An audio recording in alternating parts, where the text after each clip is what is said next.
Welcome back, ladies and gentlemen. We are gearing up for Game 5. Counterlogic Gaming versus Team 8. The impact of coaches have been very big today so far this season. We're going to see two more from today, of course. And if we take a trip down memory lane, in the summer split, CLG, they looked like one of the teams to beat. They had a good shot at Worlds. They were really good at the beginning of the summer split.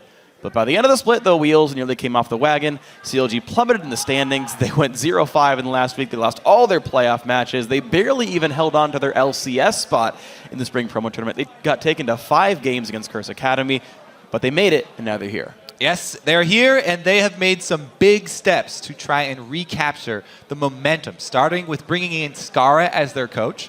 And Skara was very vocal as well that he would focus on getting the right players to fill out the roster. So CLG held a multitude of tryouts, even requesting Link to earn his mid lane starting position back. And now, CLG did get into a little bit of trouble when they illegally acquired Skara and Zion Spartan. So it was ruled that Zion is going to have to sit out for the first week, and Skara is also going to be out for the first 3 weeks. He's still going to coach them at home, just can't come to the studio and be on stage during Champion Select.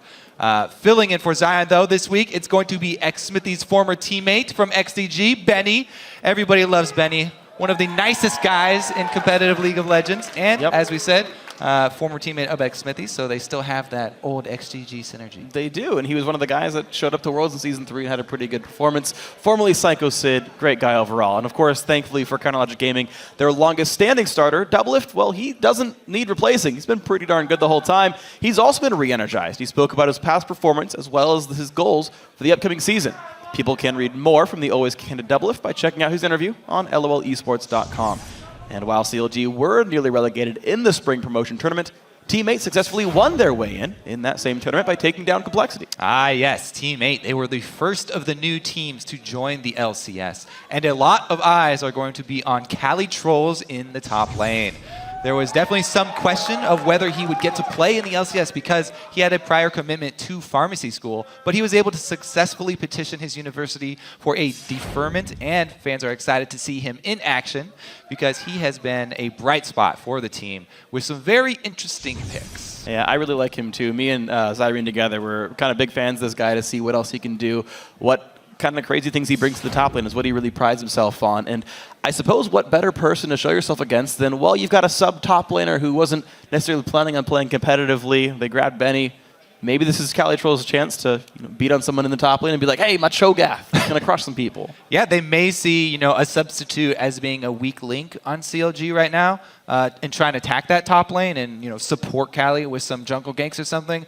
However, supports so far, substitute players so far have performed extremely well on the first day of the LCS. So that may not be the case. Benny may surprise them. That's true. It's been the way. CLG only ever wins tournaments when they have subs in their roster.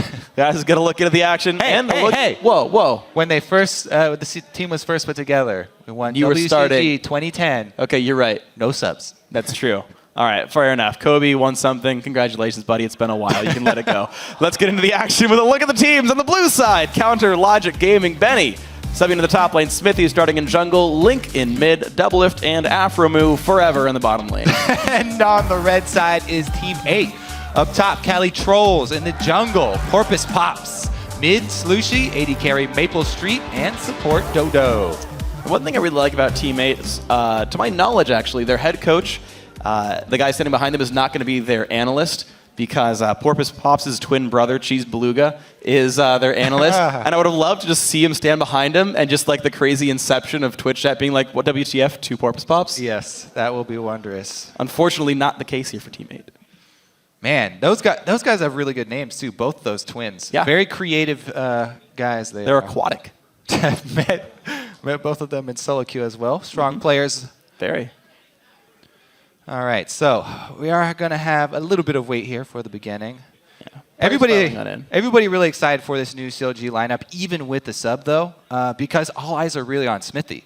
Yeah. We heard so much about all these tryouts. Everybody trying out for this CLG jungle spot because everybody wanted to make it onto the new squad that they were recrafting, the one with the most potential ever. Yeah. And Smithy was a really odd choice that everybody had not seen him in a really long time. Even in solo queue, high-rated players are like, oh, I haven't seen him in a while. And then he shot right back up and he's been making very quick gains to get his skills back.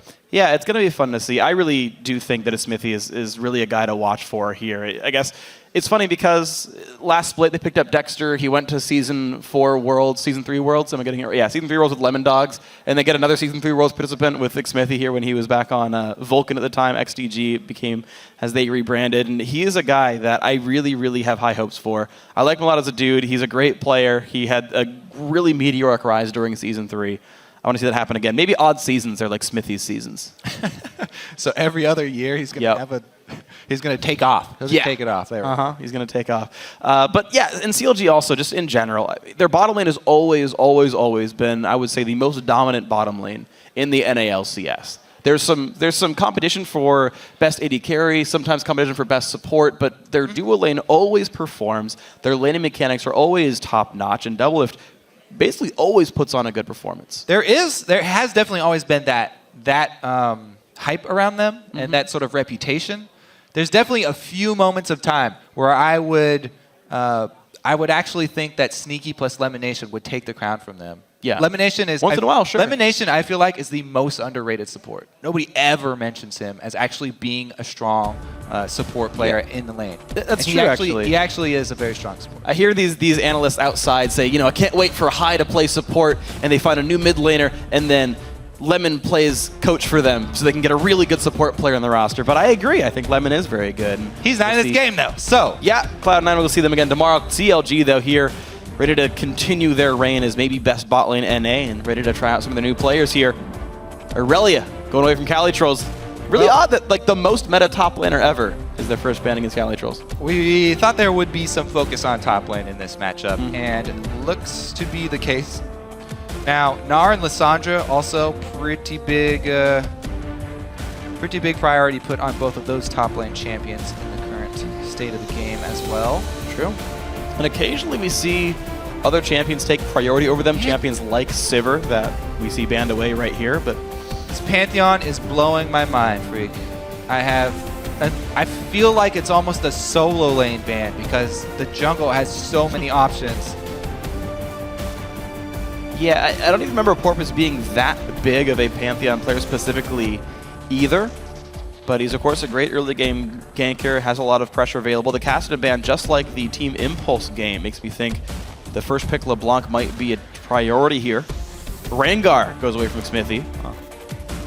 All right, so Smithy's a guy who, yes, he's done a good job getting back to the level that he wants to be. However, there's no way that he can have a big champion pool still. He took that time off from the game. It's been a while. So a focus ban here with the Rengar, I feel like that's a good strategy. Well, Lissandra comes up, and actually, there it is. Of all champions, Cho'Gath versus Lissandra, my initial thought being that might be an okay matchup, but Benny's going to get himself a Lissandra top lane, maybe goes to Link in the mid. Now I see why they banned out the Kassadin. I really like Kassadin top lane against Lissandra. He just slowly wins it until he's got his stacking items, and then he can roam around really easily. That's true. Fizz, though, an interesting champion. Also usable in the top lane, by the way. Flex pick for this team. Keep in mind, Rek'Sai is here on Porpoise Pops. He's one of the guys who's going to play that type of champion. He's really good on the very fightery junglers. That seems to be his main style. Corki. Fightery? Yeah, well, like there's... I get exactly what you're saying. Okay, then I'm going to leave it at that. One of the fightery junglers. And Corki also, a contested AD carry, especially with the Sivir ban. It's going to be great for Maple Street. Yeah, that's true. After you see the first picks, you really get some insight as to exactly what these bans were targeted at. And they're like, yes, that was the counter we're banning. Bunch of counter picks gone away. The only thing is, it gives up that amazing combo. The Jarvan plus Gnar. Third round Narvan pickup. That is unusual, but it's going to go to CLG, and my god, is their team fight scary. Yeah, that's pretty scary, and it also does mean that it will pigeonhole Link into playing the Lissandra mid lane. So Shlushi hovering over some wave clear. Both of those champions can shove waves very, very quickly. And Lulu knockup on top of Rek'Sai's own knockup when she gets in there is very scary. Rek'Sai in the middle of a team with a Lulu buffing her up is extremely, extremely scary because her damage output in hand-to-hand combats, as you say, is a very, very fightery champion. Nice. She could definitely deal it out. The champion to be worried about here for sure. Also keep in mind, by the way, Rek'Sai is a great top laner. That's true. Although they're hovering Scion, so never mind. But that is something to keep in mind, though. I really do like that she's extremely hard to gank in the top lane. She can use tunnels pre-placed for escaping ganks. Not only that, but she can also unburrow when you come gank her. So she's a very flexible champion. Scion, though, probably going to go in the top lane. If we're calling out flex picks, also can be a good support. Yep. So still an option there. We'll keep all jungle our options open. We've seen jungle Lulu for what that's worth too. So who even knows? Teammates, we've also seen Corki mid. This entire comp, no idea where it's going. No champion at all. CLG, though, going up against Corki here. Sivir's already been banned, which would usually be the pick. So maybe he'll go with a Vayne and even try and avoid it and go somewhere else. I always like to see double lift on Vayne, but not going to happen this time around. Very team fight focused for CLG. They've got plenty of wave clear in defense, though. CLG, they bring, like, right off the bat, they bring this to 45 minutes. Yeah. You outscale and you win the game. Yeah, Double Lift has been extremely vocal about Tristana and the state of the champion. Still has that timer that she puts on the game. But, man, it's really about the first 3 picks for this CLG team. They're so strong. When have you last seen Janna go to a last pick for a team? This is ridiculous. Sure. CLG have a stacked lineup. This is going very, very well for CLG as far as pick bans are concerned. They certainly have all the contested champions. All I'm going to say for Teammate, though, is they've basically gotten a counter pick every single lane they wanted to, right? Ban the Sivir, pick the Corki. They got the Lulu after they knew where Lissandra was going. Scion after they knew where Gnar was going. Annie after they saw that Janna was picked up. Theoretically, Teammate have picked themselves winning matchups. Basically, what I see from Teammate is a mid-game win. Like, they want to push for a mid-game win. This is what they're all about. They want to take advantage of Rek'Sai's mobility. They want to take advantage of Corki's mid-game power spike, and then have Annie force the issue. Yes. Like, we're locking in Annie so that we can pull the trigger on when our comp peaks. And keep in mind, of course, that's, I think, and you might agree with me on this one, it's got to be turrets that they take off this, because taking 2-3 dragons doesn't mean that much on its own. Yeah, I don't know if they could last long enough to take all 5. Right. And that's the big thing, is normally you'd say, well, maybe Scion gets invincible, but not against Tristana.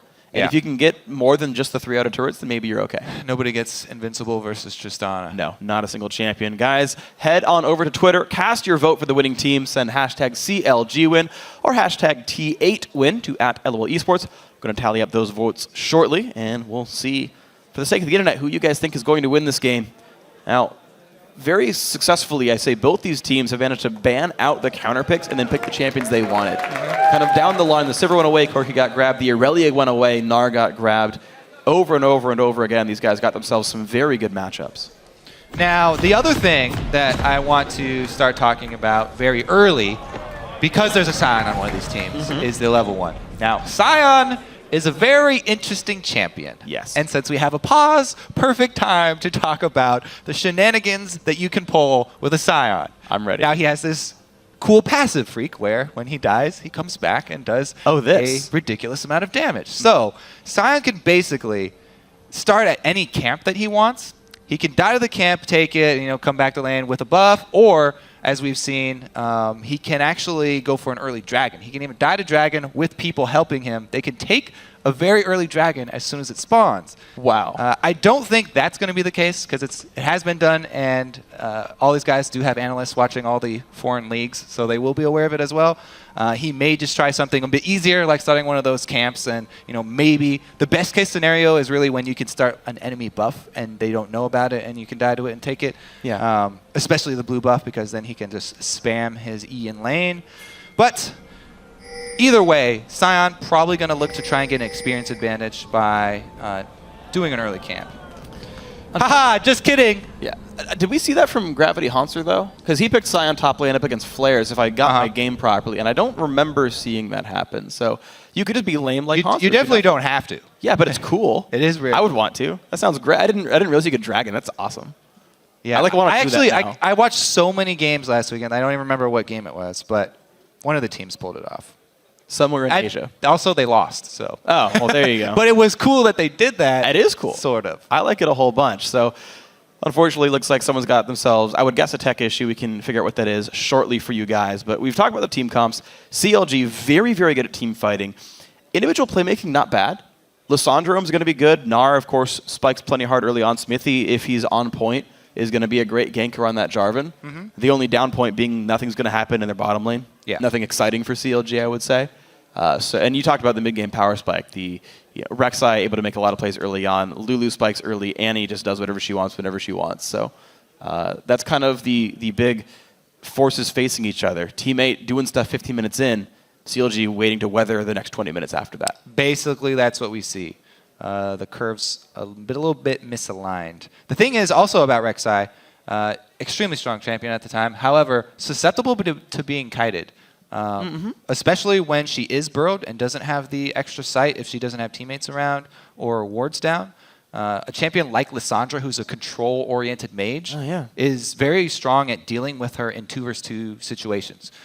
Really, Rek'Sai gains all of her power when you actually have to fight her hand-to-hand and you're taking the brunt of that melee damage. And keep in mind, actually, sorry, finish your point. Just say that Jarvan plus Lissandra is a pretty strong combo. So maybe if we do see action from them early on, it'll be centered around those 2 playmakers. And of course, keep in mind with that one as well, like, not only do you have all the CC from Jarvan and Lissandra, you've got the 2 knockback champions in the bot lane. You've got Trist and Janna to really make sure that Rek'Sai is going to be in a sad place. And, her not only just walking around while burrowed, she's a normal champion, interact with all move blocks the normal way, but her using the burrow to move forward, making the tunnels, that's just standard. It's basically like spinning slash from Tryndamere, like susceptible to all the same knockbacks, all the same stuns and whatnot. And she's not I mean, she's really underground. She's poking up on the surface. Right, you can see the fin, you can interact with her all the normal ways, And I suppose everyone's been playing with Rek'Sai for a couple of months now, so you guys who've been playing solo queue and whatnot have kind of seen this, but if you've been taking a break from League, she's really not any more untargetable than any other champion. So. I think what really becomes dangerous is when she charges in right behind a Scion ult, because the Scion's going to charge right into the team, and nothing can stop him. So he can open up a path for Rek'Sai to get inside. That or Flash Tibbers, as we said, Annie's going to be really the linchpin that brings this entire team together and allows teammate to actually push the button in the mid game when they do have the power. She's the one who has all of the keys. So it's going to be on Dodo to really start things up for this team. And one thing I do like about the synergy actually between Annie and Scion is the fact that Scion's got the big, dodgeable, unstoppable onslaught, and you got a point-and-click stun to be like, you're not dodging this. And it's a 1.75. He's got a dodgeable everything in his kit. Not the W. You can dodge it. You can get out of range. Okay, sure, but... Okay, fair. No, you win. Okay, fine. So you can dodge everything that Scion does, or run away from him, or try. I thought you were going to go with the synergy because Annie's using the Halloween skin, so she's got the Frankenstein. I didn't even realize that happened. Also a zombie. I wasn't paying attention to the skins, but good point. Now, guys, on our screens... oriented freak. Well, good job. I wasn't looking as closely into the game. Guys, we are back into the game, though. Game 5 of the day. CLG and Team 8 playing their very first games this year in the North American LCS. And we'll see who joins first place and who joins 6th. Welcome to Summoner's Rift. As they leave their bases. All right, so defensive lineup here for Team 8. Looks like a little bit of a move down bottom. I really do like this mid ward that Benny's placed as well. A lot of teams have grown accustomed to placing that. But it looks like they are going to go for maybe a delayed invade here. So lane swap could be on the tables here for CLG. Looking to get double lift and easy ride. That would be probably my recommendation here. It's a really rough lane to go up against Corki Annie. One of the most brutal duo lanes in League of Legends right now. Of course, CLG know they got spotted. They hit the ward, but they got some vision control over the blue buff. They did indeed. 3-man slow. If that were support Lulu, that was 15 gold right there. But it's not, Freak. Nope. Interesting. That is a pink ward, by the way. That is an early pink ward from Team 8. Who spent their money on that? Was that Scion? Scion did, because he started Flask. He does not have the extra red potions. Really deep pink ward. That is, by the way, up there on the other side of the blue buff. The pink ward for Team 8. Yeah, one of the most rarely checked bushes. However, Nara's standing right next to it.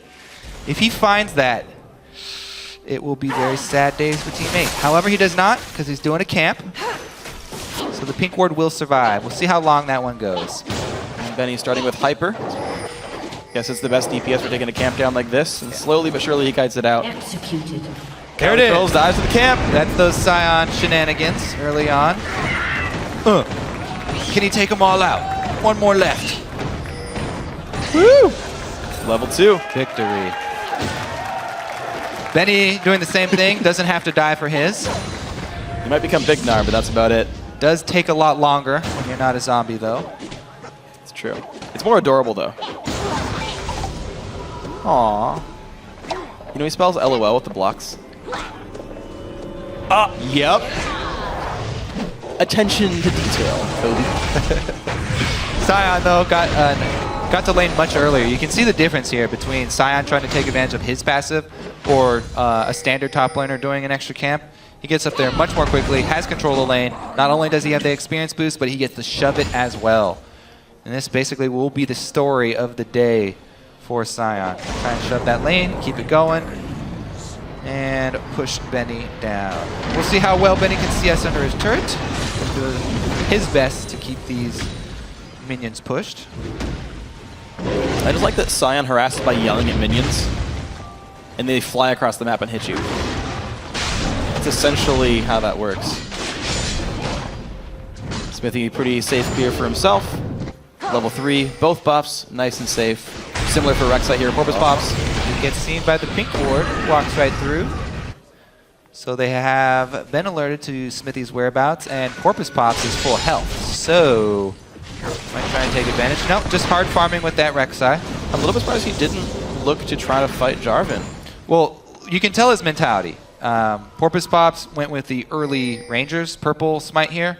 So he's looking to hard farm and get an experience and level advantage before he starts fighting. A lot of people do like to get Chilling Smite fairly early on him, but I am a very big fan, especially in competitive play, of the Trailblazer early and trying to farm fairly quickly. Rek'Sai has got great mobility in the jungle. She can use the tunnels really early on to traverse the map and get to those camps very quickly. And then with the Trailblazer, she immediately destroys camps. Whether they're yours or hers, she will take them out extremely quickly, and you can accrue a nice experience advantage on her because she is so quick. And with the help of Cadley Trolls, the Western jungle. They found the pink ward, but can he use it as bait? Nope. The answer is no. Yeah, Smithy does not take it. His Raptor buff triggered, and he's like, there's a ward here. And he's like, it's that ward. He waits until he sees Porpoise Pops exit through the river. Nice. That Scuttle Crab. I don't know if it reaches that far. I think he just assumed that she gave up. Benefit from good timing there then. Very smart. Link forced away, though. Really good early harass. Actually reveals Smithy's location, too. Oh, missed the Glitter Lance. And now he doesn't have to clear this fatty wave. He's going to miss some. Ouch. Oh. Yeah. And actually, I got to say, commendable effort to Doublelift and Afro. They're actually really doing an amazing job in this bottom lane. I would not have expected this lane to go well, but absolutely great laning phase. They're up in CS. They're going to remain up in CS, and they're doing a bunch of damage, too. Doublelift and Afro move definitely do not afraid of any bottom lane. They will take anyone on. And it's pretty easy if they get the early shove. However, got to be worried about Rek'Sai. They do have defensive wards up. Doublelift has scaled 1 point into Rocket Jump already, so he's feeling safe. Yeah. Unless we get the anti-flash stun into like a flash on Burrow, there's pretty much no way you're going to start that gank off nicely. Porpoise, what? Kited around by the Scuttle Crab. That elusive little water hamster. No, Crab's dead. It'll come back in a few minutes. Don't worry. Porpoise pops out of the ground to kill it and goes back to base. Interesting here, little roam from Link. There's not much he can actually do, especially since the Scuttle Crab is taken, but even so, maybe he was actually looking for a dive down there bottom. CLG have been focusing a lot more on the bottom lane because Doublelift and Afromu are such strong laners, calling for a lot more attention down bottom to try and take advantage of that. Won't happen this time though, and Smithy decides to come in on the pink warded side of CLG. Level 6 with Lissandra, and we mentioned in Champion Select the combo with Jarvan and Lissandra. Very potent. See if they can actually pull it off. Slushy, being level 6 himself, might be able to get off his ultimate in time. See just how much in the side. They know there's no wards. Of course, the Raptor buff is there. Yep, they really want this. Smithy only 4 to Porpoise Pops is 5. If those two ever do battle. But Rek'Sai's on the other side of the map right now. She's coming down towards the bottom right. Nothing gonna happen. Smithy just wasting his time for now. Getting out-farmed. Yeah, both junglers really putting a lot of effort into counter-ganking each other. But just missing. Really heavy armor stack. So Cali Trolls burns his teleport just now to get back to lane. Benny would know this based on the recall timings and everything. So CLG know there's a TP advantage. Porpoise Pops could say another scuttler, but now the southern one, the one by the dragon, is gone. Yeah. Benny burns his own teleport though, so neither top laner can now join the dragon fight if either wants to do this. Scuttle Crabs, definitely very easy money early on. They do get extremely tanky. I want to say, as Rek'Sai too, one of the most important things is laying down your tunnels so that you can capitalize on them once you're 6. Pre-6, he's getting some of the ones that you really need in there. I really like the ones towards mid lane into that side bush because they're hard to clear, and you can actually fight and bait fights over those tunnels when someone tries to clear it. The other ones I really like are towards the sides of these lanes. You can jump from this tri-bush into the lane towards the turret, and you can just leave it there because it's so dangerous to kill this tunnel. They're going to try. Doublelift gets stunned. There's the flash on Burrow, but doesn't stop the rocket jump. Casted about an 1/8 of a second too early, and out goes Doublelift. All right, so he loses his flash. Pretty much a waste there, but that tunnel that he just laid, that's a perfect example. This is the one I'm talking about. It's so hard to clear that because you have to get into turret range. So you can leave that there, and then when your cooldown's back up, you basically get 2 dashes now. You come in through that old tunnel, and you get 1 more tunnel. Too bad he doesn't have any flash, but that would be the way that you can cover a lot of ground on Rek'Sai, and why her ganks on side lanes are really effective. Link wants to party. In comes Jarvan as well, and out goes Porpoise Pops. Is the team going to be there in time? 800 health on the blue buff. Smite not up for either jungler. The burst comes in, and that's going to be crap. Nicely done by CLG, but here comes Dodo. Tibbers is in. 2-man stun. The flash required. Smithy gets out. Nobody able to follow up. That is huge. No flash Rek'Sai, no flash Annie. A lot of the bite has been taken out of this Team 18. They do not have very many tools to work with now. Probably going to have to wait those cooldowns out, actually. Yeah. Unless Unless it's an amazing Scion ult from Cali, then it's really going to be CLG's game right now. The onus is on them. And I gotta say, I'm impressed by the gall for them to say, you know, you're not a very good early game team. We have a Tristana down in the bottom lane. She's not gonna do much for a while, but you know what? Let's go for the jungle invade. Let's pressure the blue buff. We think we're gonna be fine. Ended up being right. Ended up getting a buff steal. And of course, late game is still theirs. They actually, yeah, they actually don't have to do anything right now except continue to farm. Nara's getting a decent amount of work done in the top lane. Trying to get an early Spectre's Cowl here so the annoying Scion spam won't be as big of a deal either. Very interesting bottom lane here too. Doublelift up 20 CS, constantly shoving this lane in. Even with the existing Rek'Sai tunnel, he's not scared at all. Increased movement speed from Janna. Janna's got her knockups now as well. Yeah. And rocket jump, he's completely safe. There's the Rek'Sai call dreams of the Rek'Sai ultimate. Early on, it's often used just to get more of a level advantage and a gold advantage to jungle faster, just so you can move around the map to get to the camps quicker and clear them very quickly. Ooh, wow. Sneaky move here into the back here by Porpoise Pops. Nice. Can he actually get anything out of that, though? Because there's nobody mid lane, so that they're pushing on an empty turret here, and they're just going to take down the turret. Meanwhile, Cali Coach should know he's outnumbered here. Jumps in anyway, takes a bunch of damage, but oh, nice. Pops the ult, spams a couple of emotes. Lives up to his name. on Benny's house. That's true. He's throwing a house party. Uh-oh. Party down bottom, too. 2 versus 3. No teleports available. First blood picks up. There's the TP coming in now. But is it going to be too little too late? Smithy is low. Good exhaust keeps him safe. Looks like Cali wasn't even able to finish the teleport anyway. That is such a risky play to burst an Annie down to try and kill her before she can get a Tibbers off. But they did it. 0 ultimate from Annie means it's an easy kill down bottom. They have to worry about getting out, though. Ooh, this could be scary. Now, Smithy is back under his own turret. Doublelift is going to be spotted by Tremor Sense here, I'm pretty sure. Also spotted by Maple Street, so that's easy. And looks like Smithy will get out safely. Double, though, does burn his flash, but it's going to be enough for the Ignite anyway. Porpoise gets the kill. There's revenge for Team 8. They're up in gold. Yeah, they got that mid turret. Nobody had eyes on it, but that was that move that Porpoise Pops made. Down into the bottom lane now. They're going to stack turrets on turrets. This was the main point, taking down outer turrets to try and get this mid-game gold. If they can get the cash flow right now, well, it's going to delay it. Yeah. But if they can get that cash flow increased in the early game and get to the mid-game point that much quicker, then it's a really good sign for Team 8 because they definitely do have to pull that trigger in the next few minutes. Two turrets, good start. Yeah, and you notice that they chose to go for the turret, not the dragon they could have gotten. Ben used his teleport to go top lane, no threat for him showing up, but turret was the more important pick up there. Yeah, 6% right now does almost nothing for them. A lot of people building tank on their team. Trinity Force is not raw AD or raw AP. Yeah. So they can wait on that first dragon. Doesn't really help them as much as the gold that is going to get to that Trinity Force quicker. And there's a second pink ward on that same location that just got cleared by CLG. Teammate really loved that one, just to the left of mid-turret. Corvus gets the Raptor buff, clears a ward for it. CLG doing something similar with a sweeper.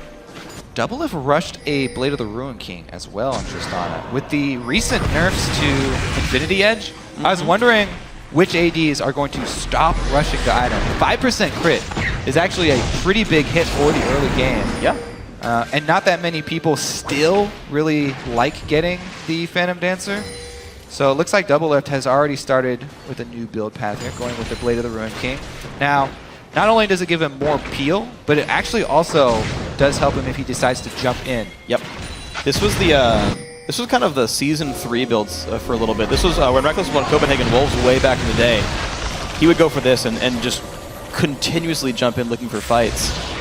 And this also gives Tristana a bit of a better mid-game. If you're waiting for the IE to finish and then another crit item to show up, whereas if you have Ruin King, like, you do something right now. Yeah, and the only really hard part about this item path is before you get the actual completion of the Blade of the Ruin King. When you're sitting on just Cutlass and some daggers.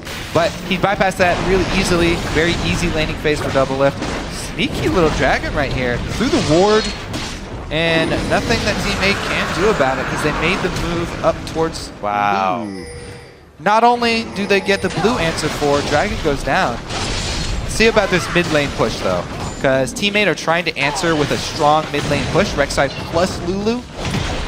Calitroll's also bullied out top lane, so I mean, yeah, okay, dragon got taken, but Team 8's looking at a 3-turret lead right here. Okay, make it 2 because Double have pushed bottom lane again, kind of with no Everybody's whatsoever. heading up to the top lane as well. Blue buff can trade blue buffs. Still there. So they don't even get to answer back blue buffs here because CLG have made it over. It would be a 4 versus 3 if they attempt this blue buff steal. Yeah, good call by Team 8. They don't want to extend their stay here in CLG territory. Problem is I just wonder how much Team 8 are actually able to get here, especially because Double have managed to trade that bottom turret back. They actually managed to get their first dragon as well. Their outer turrets aren't that hard to take. Team 8 got those 3, but if you can't get any more than this, again, the ticking time bomb of CLG is going to be too much to deal with. Interesting as well. We have the Skirmishers upgrade for the Smite for Smithy on Jarvan here.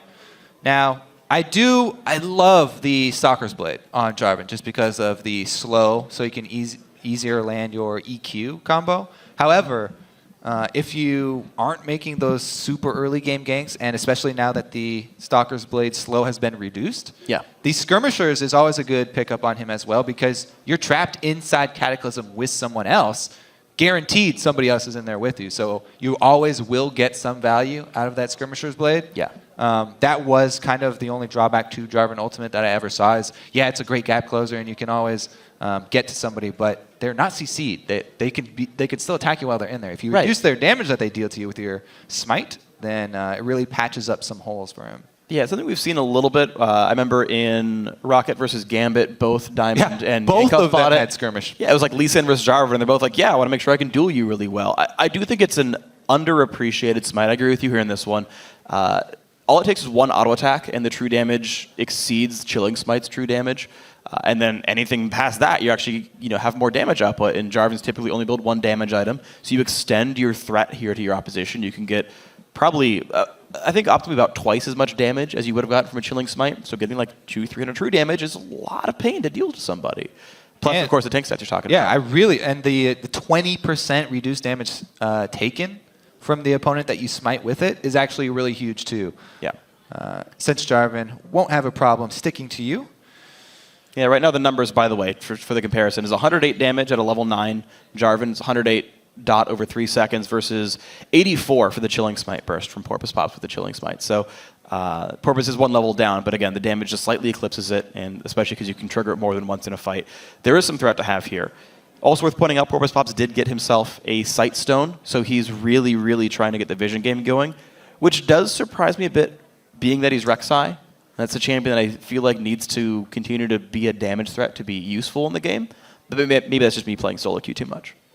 I mean, Sightstone is always good on Rek'Sai because of the part where if you're by yourself, then you don't have a very strong vision. So it always feels nice to have a Sightstone as well, not only to help out your team vision, but also so that you don't have to walk around blind all the time underground and just rely on the sonar.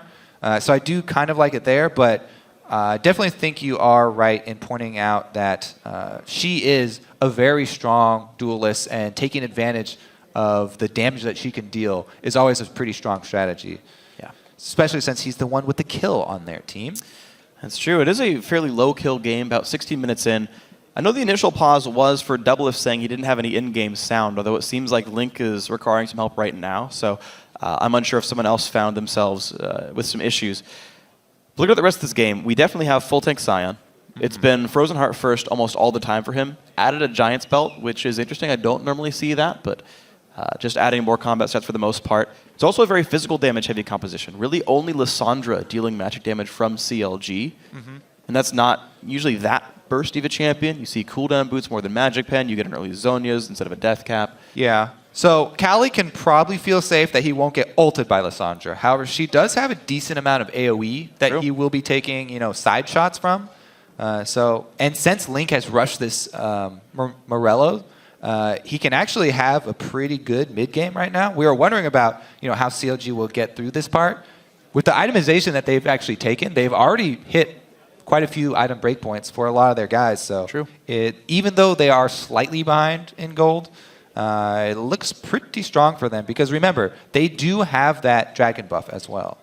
Right, and the fact that they're down 2 towers and yet still only down 500 gold for it means they're straight up winning their laning phases. Oh yeah, just CS is crazy for them. Right, exactly. You've got somehow Jarvan keeping up in CS against Rek'Sai, a 20-something minion lead here for the Lissandra, and a 25 minion lead for Tristana, which shouldn't happen, just straight up. Should not happen in this game. So props to Double and Aftermove, props to Link. And the individual skill of CLG is carrying them through the early game, I would say, for the most part. Yeah, I think definitely, especially Link deserves some praise because, especially in the offseason, a lot of people were wondering even if he would be back on the team. Sure. But as we said, they held tryouts, he went through them, and he earned his spot back. He's definitely committed, and he has performed quite a lot better in recent memory. So yeah, we'll see if he can continue that. His big problems have usually been in the really high pressure games. So regular season LCS games, I do expect him to perform at a very high level. Right. We'll see as we get closer to playoffs and stuff like that if the old problems of high pressure games still persist with him. That's true, and it's often a sort of a problem of just sort of doing it enough until you get used to it. One of the stories I remember is the team that's now qualified for the European LCS, H2K, back when they were Cloud9 Eclipse. They went through a couple of organizations there. They were always touted as the best team in Challenger and then never performed when it came time to the promotion tournament. They routinely got destroyed. And you saw kind of their shining star Forbidden show up in the EU LCS and crush Elements, crush Froggen in his debut. And it's like, hey, these players finally learned how to perform properly. Again, H2K doing well in the expansion tournament. Forbidden himself doing very well on Fnatic. And it was just a matter of time until these players got good at playing in the higher pressure games. I think Link, similar for him. Yeah, there's definitely a reason we constantly are overvaluing veterans. It definitely does pay off to have that experience. To prove they can do it. All right, let's see if Team 8 can actually pull the trigger now, because Annie has her stun charged up, no flash available. So it may be the situation where they are looking for the Scion to sort of, if not hit his ultimate, at least corral CLG into an area where Annie can hit her. Even though Scion may not always hit his ult, he at least zones out a large part of the map. Vroom! That was not as epic of a sound as the ultimate deserves, I feel, Freak. It didn't do anything epic. He showed up mid lane. Little bit lackluster. Well, when Porpoise flanks somebody and like gets a triple kill, I'll do something other than Vroom. All right. All right, Kobe. You're setting the standard pretty low here, and you're going to amp it up. I like it. All right. The river. What do you want from me? Circling around the dragon pit right now is Porpoise Pops, trying to get some deeper vision. That's one thing that Team 8 have not been able to do, is really encroach anywhere on CLG territory. It's been hard for them to really get back into this jungle. They placed the early pink ward. We saw this was definitely an early goal for them, and they've continued to try and keep that up. But really all of CLG, not just Afromu, have done such a good job of cleaning off their jungle and keeping out that vision from Team 8, so that it's hard for Team 8 to make that mid-game push and try and get a pick. Yeah, you're absolutely right. It's been a team effort for CLG. Oh, Calitroll's getting jumped on in his own pink ward. In comes Lissandra as well. Ult's out of it. Calitroll's afraid. So no Scion ult and no Annie flash is a really big problem for Team 8. They would have to get Rek'Sai in range for a flash, which is much, much harder to do. Now, absolutely wonderful stuff by Counter Logic Gaming. They are stifling all of Team 8's opportunities as they slowly tick up in gold, as they slowly scale into the end game. And that is not a good thing for Team 8 when that happens here. Smithy, in his debut in Season 5, also doing a pretty good job. Here's the jump in. Doublelift just rocket jumps away, and the mid turret's almost dead. And Doublelift looks to be building more attack speed here, makings of a Zeal at least on his Tristana. Now, that does work really well when you have, especially Janna as your support. Adding that extra to AD, you get a lot of value when she puts that shield on you, since he's built so much attack speed. Benny finishing up the top turret here, while Calitroll's was occupied. And Benny the sub, even CS here, using Gnar for CLG. So far, really strong performance from him, I have to say. As the sub coming back, just being called up out of nowhere. We'll see how he performs in the team fights, because Gnar, very tricky. Got to work around that Gnar bar, as Riv called it. I really like that definition. I like that, yeah, that's a good one. Sounds like a candy bar that I would love to try, right? Please. Did you nod a Gnar bar? Got a silent G, it's a good word. It's the best I got. I'm warming up, guys. Beginning of the season. Benny's still getting pushed around a little bit. I mean, he's certainly playing reasonably passively. He's not trying to do anything too flashy. And again, the team comp doesn't require that. And he is full tank Gnar, so... We've seen that mostly today, actually. Yeah, not a whole lot he could gain with the 1 versus 1. Wow, that ward's staying around so long now that Smithy actually able to take it out. Pure auto attacks. Nice by him. The one thing that is a little bit lacking here from Team 8, I don't see Porpoise Pops with many good tunnels in position right now to make any actually game-changing plays. Right now, all of the tunnels are really just for getting around the jungle faster. So you can see there, Pops the ultimate once again. Yep. He's just cruising around his jungle really quickly, trying to get up that experience and gold advantage from farming super hard. But not really going to be the game changer as far as the initiation is concerned. However, Team 8 waited long enough, and he flashed back up now. And honestly, yeah, Porpoise Pop's the same level as Xmithie, who doesn't have an ult that gets him around the map into the jungle faster, so really not a lot to show for it from Porpoise Pops here. The Rek'Sai early game power not doing much yet. The early game team not doing much either. The engages haven't been really finding anything. Dragons in 10 seconds. Baron's up now. All right, this is going to be a really, really telling fight for Team 8. Right now they're split up. This could be fairly bad for them. They need Annie with the rest of the team. If Annie gets caught and has to blow the Tibbers early, they are in a bad, bad situation. Benning at half of a Gnar bar right here. It will become large soon. Dragon could easily be contested with his Blade of the Ruin King. The other thing I really like about Benny building full tank... Well, yeah, Ward's going to get back and forth. Smithy slowed down, but so far Doublelift just getting free shots here, basically. Yeah, early Blade is also really good against Sion since he gets so much health. True. I do have to say though, one of the best things against an Annie support, since she's so popular now, people should be running a very strong full tank. Because a full tank in front of Annie's so squishy. If you have 1 point man, it's hard for her to get around. Sion comes in though. They find Smithy, and that is going to be nearly a dead Jarvan. Flash in, Calitrolls finds one. Now will they get more? Double from the back lines. Rocket jumps away, slash into Calitrolls. The knock up onto Benny. Porpoise pops really low. Knocks up, gets a heal. Benny fails the flash. That's going to be a second kill. Now Link gets slowed down. There's no turrets around them, but back goes teammate. There's that trigger. They pulled it. Teammate with the mid game looking for the big fight. They were able to get an Annie stun on both Double Lift and Benny.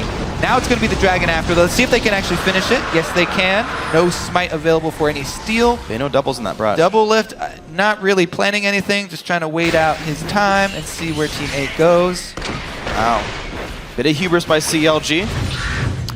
All right, so as we said, it's much easier for Rek'Sai to come in right behind Sion Ultimate. Gets in the back, Annie stun, Benny plus Double Lift. So they didn't get much damage out of Double Lift, maybe 4 or 5 auto attacks before someone's already dead. Porpoise pops in there to bait Benny a little bit. He unburrows and immediately flashes. So he gets his knockup off before flashing all the way into a bush. Pretty risky, but good play from him right there as he gets away with it. And then Benny, a little bit panicked right there, as you said, not able to get out over the wall, and they got an extra kill for it. One thing was actually unsung there. That fight should have been even worse. The Janna ulti actually knocked Maple Street over the wall after he had already Valkyried in. Took him like 10 seconds to walk all the way around as his team's fighting without him. There could have been a lot more done there, but still 2 for 0 plus. The Dragon, not bad. That said, CLG equalized the turrets after the recall. So CLG, Tide and Dragon's now up in gold, despite teammate holding a kill lead. Yeah, and that's not a good sign for Team 8. Double Lift already working on some actual damage now here. Has picked up a BF sword after that.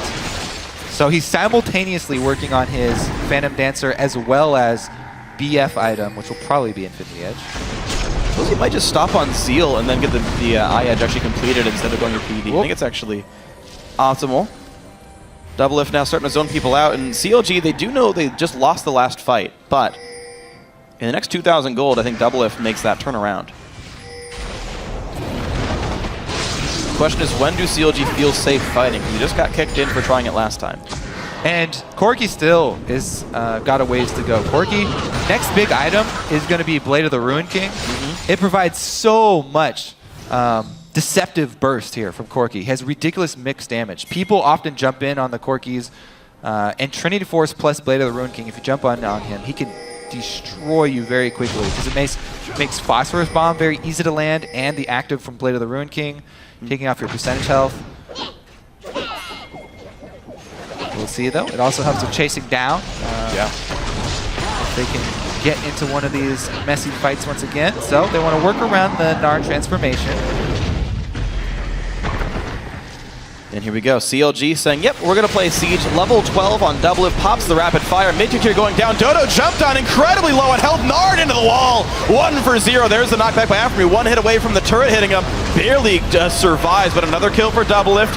Benny in the front line still. 1 does get traded back. It's a 2 for 1 here, but Link still rooting people up. Slushy's got to be careful. Doesn't quite land the knockup though. Calitrolls taking a lot of damage from Double Lift. The Rockets come in though. Teammate could win this fight. In goes Maple Street. Can he get Benny? Yes, he can. Now can he get Link? 1 rocket lands.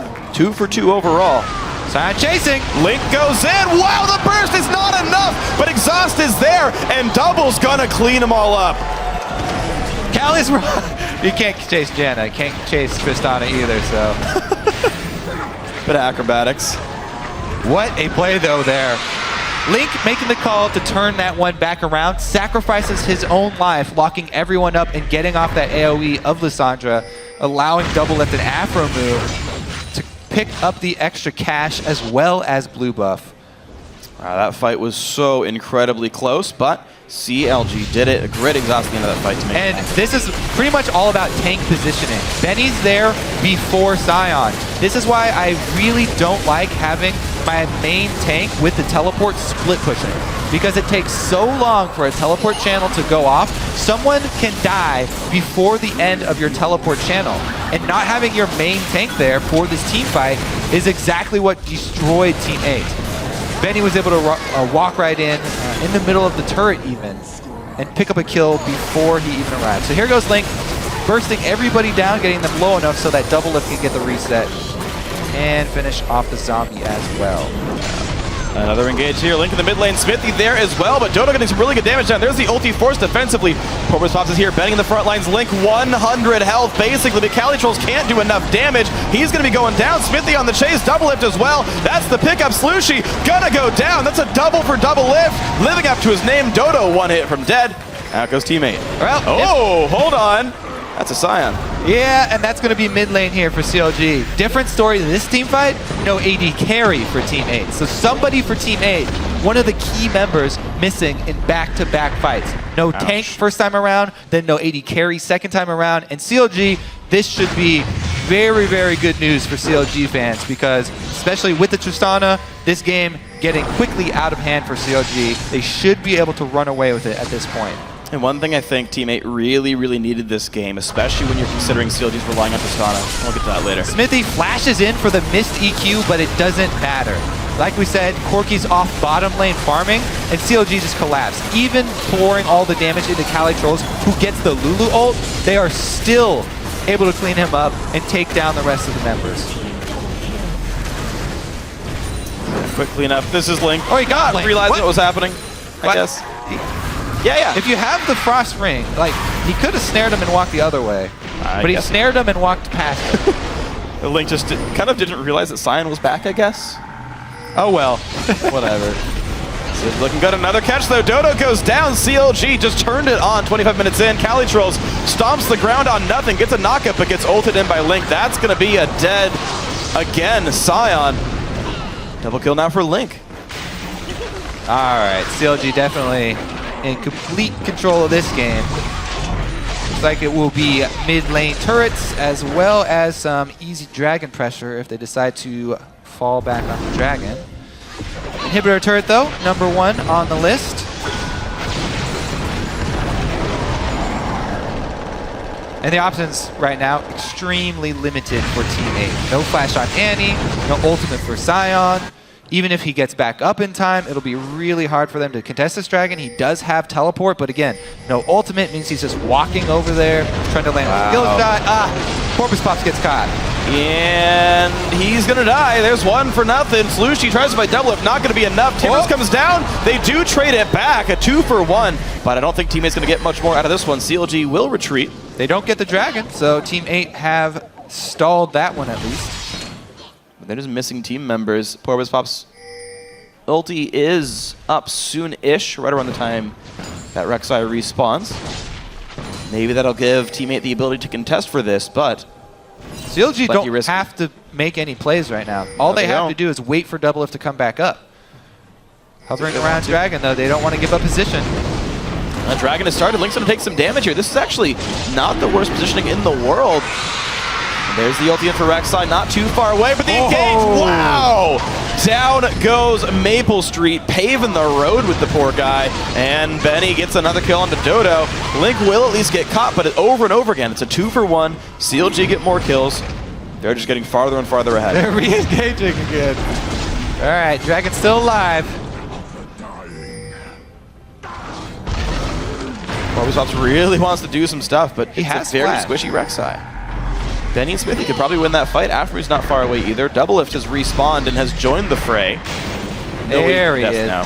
Double Lift arriving. That should be the dragon for CLG. No steal attempt really here from Porpoise Pops, and CLG stacking it up. And now sieging going to be even easier. They kill turrets faster now with that buff. And what I was going to talk about a little while ago. So one core problem here with CaliTrolls is he tunnels kind of hard on what he thinks is like his optimal build. I think he builds Iceborne Gauntlet more than most other items in the game on his tanks. Problem is, There's a Tristan in this game. You really care about the champion's damage output. Frozen Heart, which I thought he was going for, would have been a massive pickup. Yeah, and it does even do a lot of work against Jarvan, and even a full tank Gnar as well. Yeah. Meanwhile, every Scion in the world builds that item first, except Calitrolls. He's probably not going to get off an auto attack on Double Lift either, unless they get the Magnificent Engage that they want, in which case Double Lift should be dead anyway. Oh, they got it! Great knockup! That was beautiful! And there it is. That's the Magnificent Engage that they want. The Flash Timbers from Dodo 8. This is the push that they have to make something work. Double Lift down. They're going to take at least one turret here. Where can they head after? They would. Ooh, the shield from so Janna. Slow. The minion buff. All right, now bot lane's got a big wave. Benny is starting to clear it, teammate. Not even going to go for Dragon, not going to go for Bear, and they take the one kill, the one turret, and peace out. They would have to chain kills, I think, if they really wanted to make something out of this. So, not able to do that. Oh, they're looking for it, though. What if they bait CLG into the wrong spot? A nice knockup's going to catch Smithy. Q gets canceled. In goes Link. Dodo's about to die, but maybe Lulu's something to say about this one. Here comes the fight. No double lift, but CLG's going to win a 4v5. They're just cleaning up kills now. Calitrol's the only man alive. That's how far CLG is ahead. You don't even need double lift. You could tell that teammate were feeling the same way. They wanted to chain some kills, take advantage while there's no double lift on the field. But my goodness, that is the wombo combo right there. Teleport right into Gnar ultimate from Benny, locking everybody up. Link goes in first. Frozen Tomb on himself to keep them in place. Beautiful play from CLG. They'll get the Baron easily after this. So let's take another look. Link goes right into the middle. Frozen Tomb on himself still does all the damage he needs in an AoE on everybody. And then Jarvan Cataclysm goes up. There's a wall there anyway.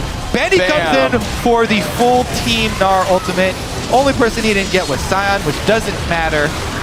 And then finish him up last.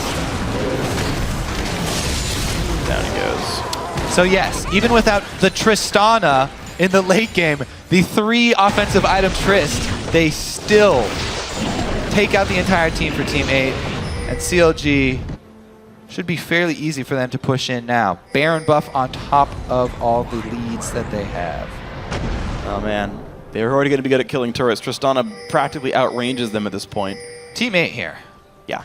No flash this time for Annie, and that's really their main hope. Is a miracle, another Tibbers on the double lift and blow them up.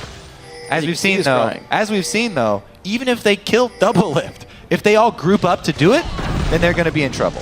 The damages are just enough. No lock-in on the team means AoE damage even better. Dodo, he got Talisman of Ascension, he got Distortion to chant the boots. He wants really badly to do this. Link, that's a cute move. He puts the claw in the wall so you don't always see it. Yeah. And he still pops out to the side. That's really clever. All right, running in on the base here. CLG looking to take it home. Porpoise pops in the middle of everything. Knocked up, and it's going to be just explosions there. 1 for nothing. Inhibitor's going to go down. CLG in complete control. They can look towards the Nexus turrets. Looks like they will do so. Turret number 1 under immense pressure. Jungler dead. 4v5. Here comes Team 8. No knock-up there for Calitrolls. He is tanky, though. You can see he doesn't die very fast, but there's no backup for him. Smithy trying to make it happen. Shields come in. Nice stun from Annie. Good initial burst, but it's not enough. Benny's there. Maple Street's going to go down. Double It finds himself some more kills. And Team 8 are all gone here. This is the second turret going down. This is the inhibitor under fire, or the Nexus, I should say. And that is GG. 34.5 minutes. Counterlogic Gaming start out the NA LCS 1-0.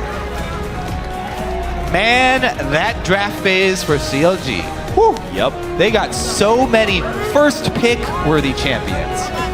That is almost ridiculous. Lissandra, Janna. Every single one of those. So ridiculous how well that went for them. And all you have to give up for it is Rek'Sai. That is a bargain, my friend. Not even Corki, I feel like, is on that tier, really. Nope. Wow. Yep. So that's without CLG's main coach, too. That's Zix doing it for him instead of Skara. The substitute top laner, substitute coach. The trend continues. The subs are doing well today in the North American LCS. Yeah, I mean, having your coach have to sub out seems like it's a really easy workaround. I mean, they can coach you at home. They can write down exactly what you need. and have somebody there. Also, Zix, by the way, just because he's the analyst, this guy's been with the team for just as long. True. This guy's been with the team for longer than Scar has been. That's he true. was he was there all last split. This guy has the relationship with the players. He has the trust of the players, and he's had things under control for a while now. So very good showing here by CLG. Yeah. From draft up to Nexus Explosion. And I gotta say, you did say their draft was good, but not only, this is actually a trap I think some teams fall into, is pick all the top tier champions are going to win. You heard I Will Dominate talk about how much he praised his team's coach, saying, he makes sure that we don't just pick champions, we mold it into a team composition. I think this happened here for sure with Logic Gaming. Not only did they get these highly sought after champions, but saying, hey, well, we needed some late game scaling. We picked the Tristana, but we got the wave clear to make sure that that would still stay afloat. The Lissandra come in here, Jarvan's got a little bit of it, Nara's got a bit of it here. Janet helps keep the turrets alive, right? The comp actually worked out, no big glaring weaknesses. Smart of CLG. And I really do have to give some props also to the XDG members. Yep. Both of them performing admirably, subbing in there for CLG. Smithy on his permanent role as well. Afremu also a great game on top of him. Almost a perfect score, 1-0 and 20. And yeah, the XDG guys, really high KDAs, very few deaths. Really, really good stuff by them. Logic Gaming held on against an early game team. Everyone contributed individually quite well. As a team, they played great. Team 8 got stopped at the 3 outer turrets. That was the big worry. They couldn't get farther than it. You mentioned the lack of deep wards partway through the game. Certainly, everything past the laning phase didn't really click for Team 8. Yeah, I mean, they got a couple good anti-stuns on there, but this squad from CLG was just so solid. They could easily recover from, maybe you get one turret off of one of those amazing anti-stuns. You only get a couple kills, and they easily weathered that storm. So great stuff by Logic Gaming. They're going to start the series 1-0. Of course, we'll see every single one of these teams tomorrow. Some teams make miraculous rebounds after a Game 1 loss. Some tank after a Game 1 win. We're going to see what happens. But right now, we're going to check in with Riv, who's Rift's side with a member of the victorious Logic Gaming. Thank you very much, gentlemen. And I am with the man who can lift twice as much, double lift, coming off a win on that game. A fantastic game for the win. But you guys seem to have a little bit of trouble. A lot of people thought you could have taken it a little quicker than that. What are you guys going to be looking to work on coming out of game 1?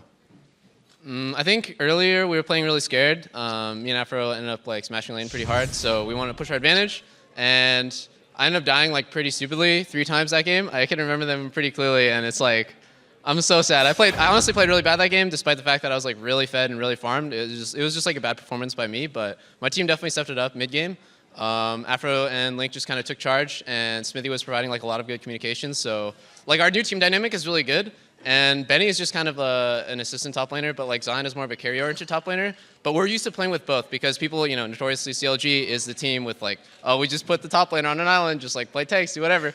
And Benny's one of the best players, I think, at just making sure he won't carry games on his back, just hard 1v5, but he won't ever feed so hard that the enemy top laner is out of hand. So he's just a really good supportive top laner, and he's, yeah, we just did well. Definitely a good one to put in for the game.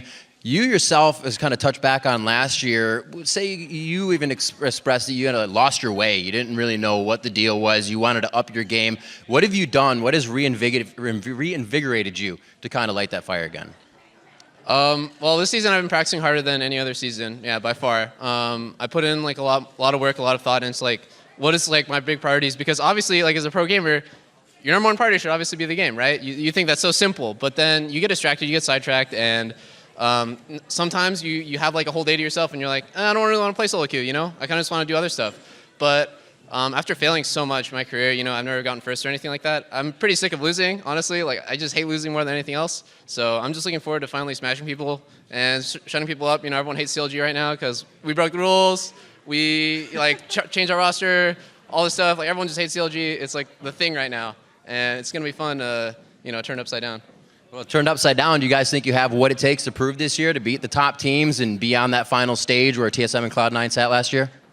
Yeah, I think that game, big game, is the real CLG. We stopped playing scared. We're not afraid to go in and make crazy plays. And when I died and then my team 45 them and we got the ace and Baron at the end of the game, that's the kind of stuff that CLG is capable of now that we weren't necessarily capable of before. So I think just people playing confident, aggressive, and looking to punish people who make mistakes, because everyone makes mistakes. That's the kind of CLG style that we're going for now. And before it was oh, let's just sit back and wait for them to make a crucially game-losing mistake, and then we can just like get to late game. That's doesn't work anymore. All right, final question, Double Lift. Looking ahead to tomorrow, Team Liquid, how does CLG feel about that match? Keith is actually really good. I said that a long time ago in like an AMA that I had, and I still stick by. He's really good AD carry. People shouldn't. And obviously, as you saw today, he did really well. They did a protect AD carry comp, and he did his job really well. So I don't expect, because they have a ringer, that they're much weaker. Just like they shouldn't expect us to be much weaker because we have a ringer. So it's going to be close because us and X Curse, I guess Liquid now, we've had really close games in the past, and they're the ones who knocked us out of Worlds contention last year. So I'm looking forward to get some revenge. All right, revenge it is. Best of luck in that game tomorrow and the rest of the season. Right now, we're going to throw it to the guys at the analyst desk to break down the rest of the day. Thank you, Riv. Congratulations to CLG and Double Lift on the victory there. Although I have to say, I'd be pretty confident going into a matchup holding Gnar, Jarvan, Lissandra, Janna, and Tristana in my team comp.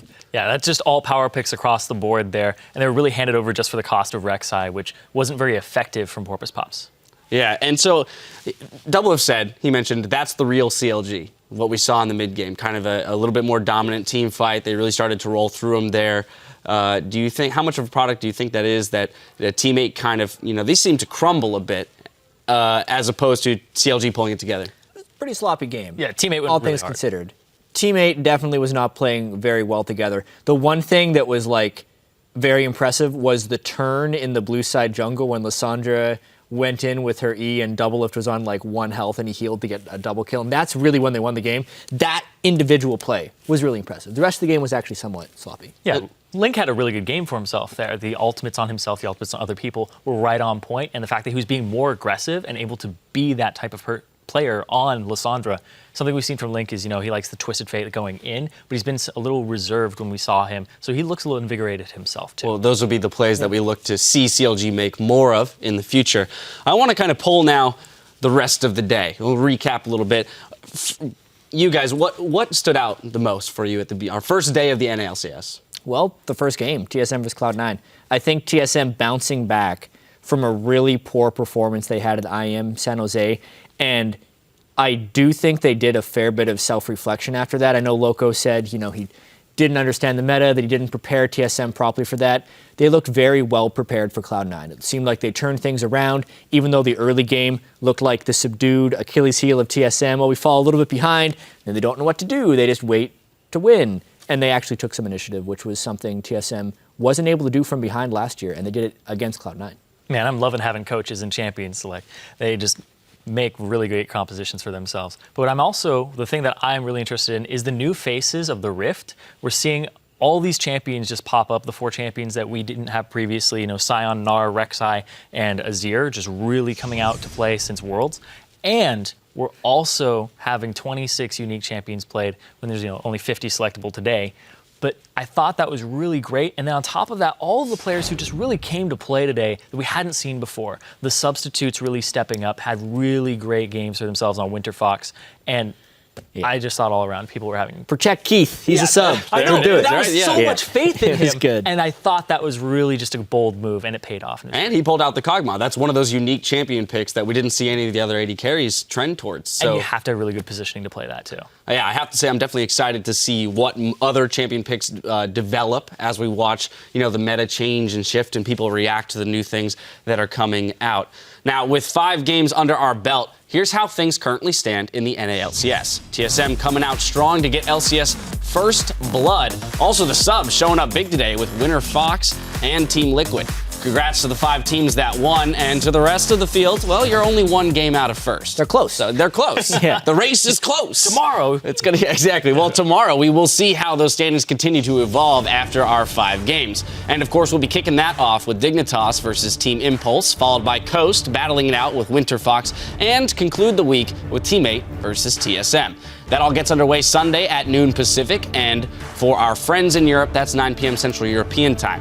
That's going to do it for us today. Thank you for joining us, and we'll see you back here tomorrow. I have a pen Pretty now. simple. You have a pen. At the end of the day.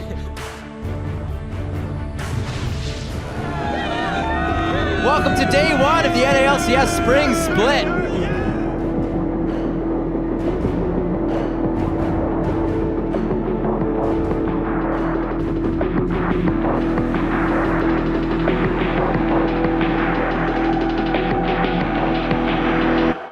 They're still trying to go for the fight. There's the box. It goes down. Dyrus is right in the middle of this one. Luxboy as well.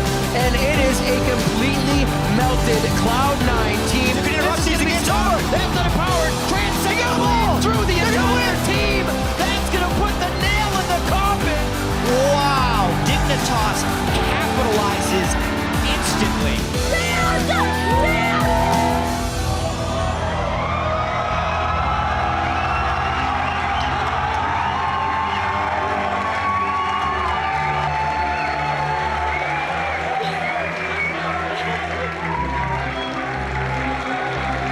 Starting off this season, we've already seen some great plays today, and we're only gonna see more. And they still turn it around here with Sainto. One last hit. Oh my gosh, they're picking up this here with slivers of health, and Pobelter's about to have a heyday. And what a way to start the season. Look out. We are gearing up for Game 5. They're coming, they're coming, they're coming. Yeah, go. Get an RLT. Kill them all. Go Lulu. Yeah, I got you. I know you got me. It's good, man. Carnologic Gaming start off the NA LCS 1-0.